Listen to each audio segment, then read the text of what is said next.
গেল সপ্তাহ জুড়েই দেশের প্রধান পুঁজিবাজার ডিএসসিতে কমেছে প্রধান সূচক ডিএসসি এক্স।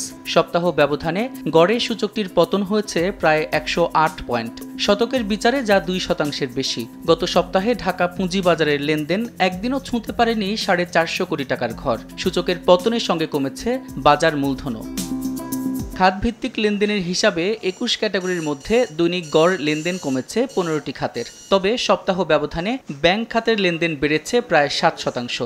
সাধারণ বীমা খাতের লেনদেন বেড়েছে 85%-এর বেশি। বেড়েছে খাদ্য, সিমেন্ট ও ট্যানারি খাতের গড় লেনদেনও। এদিকে দর বৃদ্ধিতে শীর্ষ 5 প্রতিষ্ঠানের মধ্যে এ ক্যাটাগরির প্রতিষ্ঠান রয়েছে মাত্র একটি। এই তালিকায় বি ও জেড ক্যাটাগরির রয়েছে 2টি করে প্রতিষ্ঠান। অন্যদিকে দর হারানোর শীর্ষ 5 প্রতিষ্ঠানের মধ্যে এ ও বি ক্যাটাগরির 2টি করে এবং জেড ক্যাটাগরির প্রতিষ্ঠান রয়েছে একটি।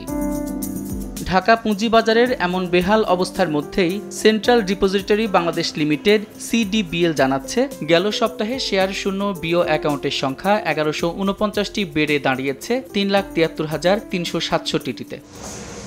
সাদিক হাসান ইমন, সময় সংবাদ, ঢাকা।